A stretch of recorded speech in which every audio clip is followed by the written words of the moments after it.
When you're on the mountain, facing winds up to 80-100 kilometers per hour, your facial muscles are frozen, you cannot move your teeth. At that time, you're like, what am I doing here? Why am I doing this? But then immediately once you reach the top and you take that Indian tricolor flag out, everything is like so warm inside, and then immediately the one thing that struck your mind is what next? I'm Keval Hiren Kakka. I'm a professional mountaineer. I became the first Indian male to do two 8,000ers in a span of 6 days. So climbing Mount Everest and Lhotse in a span of 6 days. Today successfully I've climbed 6 8,000ers. Currently, recently in the last month I climbed Mount Dhaulagiri, which is the world's 7th highest mountain. So equivalent to the Arjuna Award is the Tenzing Norgay National Adventure Award. You see this beautiful trophy here, that is the Tenzing Norgay. Shri केवल हिरेन कक्का, आप विश्व की दो सबसे ऊंची चोटियों अर्थात माउंट एवरेस्ट और माउंट लोहत्से को सबसे कम अवधि केवल 6 दिनों में चढ़ने वाले पहले भारतीय हैं।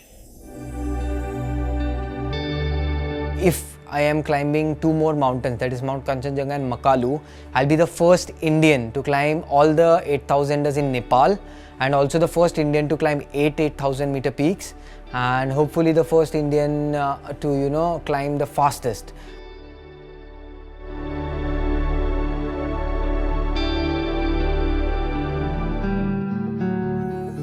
I was around 13 and a half years old when I started hiking. So it was my parents who, my mother and my father, they told me that as a 90s kid, what will you do in your vacations? So I said just I'll hang out with friends, play cricket, or maybe video games where, like the trending thing. But then they said, why don't you, go out on a hike and, why don't you explore? So they sent me to Manali. I did my first trek, that is to Chandrakhani base camp at around 10,500 feet. I could see many more mountains higher than this. So then that curiosity increased, and year after year, I asked them, can I please go? I spent my vacations there. And finally I decided that I want to, make a career in mountaineering. And I did my professional mountaineering courses from ABBIMAS, Atal Bihari Vajpayee Institute of Mountaineering and Allied Sports in Manali. After doing that, I started my journey by climbing few 6,000 meter peaks and then stepping on, and now today I have climbed almost 8,000 meter peaks. In the true sense, what we say, that it gives you peace of mind and heart. So, once you go to the mountains, your soul is lost somewhere, and then you go again and again to find it. So that happened with me. I went there, I lost my soul, and then year after year I went to find it and I couldn't find it. I didn't knew back then that you can earn a living out of mountaineering, because this sport is still not so famous, but job opportunities were not so easily available. So in the beginning it was really a tough time. So I started working as a mountain guide. I started taking people to the mountains and guiding them, organizing it for them. And slowly and steadily somewhere I realized that okay, you can make this as your profession also. I quit my engineering in the final year. So then I made this as my profession, and slowly things started. From guiding, I started to establish my own company. From there onwards, I started my own shop and my own store where I could facilitate and help climbers, because not many good quality gear is available right now, and it is so expensive. So then I started the concept of renting gear. So we give it on rent also, so people who do not want to spend money, who are going just once, can just rent it out, and it is of great help. My passion helped me gain out of it, but helped other trekkers and climbers also gain out of it. It's like a way of life. It's not that today I wake up that okay, in 1 month I have to go and climb, so I have to train. It is a lifelong process that I do it every day. If I'm training, I train every day. And not just training, but focus on the diet, focus on the regime, routine. More importantly, gaining knowledge. So definitely there are so many different challenges also, and to do that, mentally you need to be very strong. So I think that comes from my family. My parents have been pushing me, and they have always been supportive, that they tell me to be positive no matter what and never give up. So I think that is what once you are in an environment, that environment helps you grow a lot. In India also we have this Himalayan range. So it's a very long belt with so many mountains. And surprisingly we haven't created so much of opportunities. We are hardly using 5% of what is available.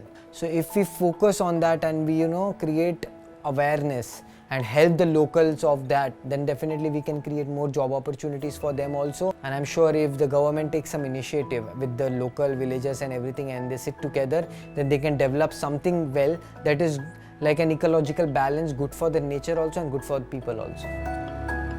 Definitely climate change has an impact. I've seen it personally. So I was climbing Mount Dhaulagiri. When we were coming back, we were suddenly surprised to see there were so many water bodies and there was a big river flowing near the base camp. I said, oh, we never spotted this river because we are staying here since so many days. And then suddenly we realized that because of the melting and because of the melting of the glacier, it has taken the form of a river now. Previous climbers, they hadn't seen that. So it has been spotted since the past few years now. The first lesson that I've learned from the mountains is to give, and been doing various camps, organizing with various youngsters and the youth that clean up camps, cleaning mountains. So definitely something more coming up try to increase it on a great scale. Nature is really very beautiful, but also it is very fragile. As a tourist, I would say, if you're going to the nature, you will receive a lot, you standing and taking pictures everywhere, I'm sure. At the same time, nobody likes to stand in front of a pile of garbage and take pictures. But that pile of garbage is being created by us with 1 bottle, 2 bottles. That one small contribution of personally not polluting the environment will also help a lot. Because we have so much backlog, clearing that would only take decades. So be responsible and respect the nature so that the nature can heal and we all together can make this place a better place to live.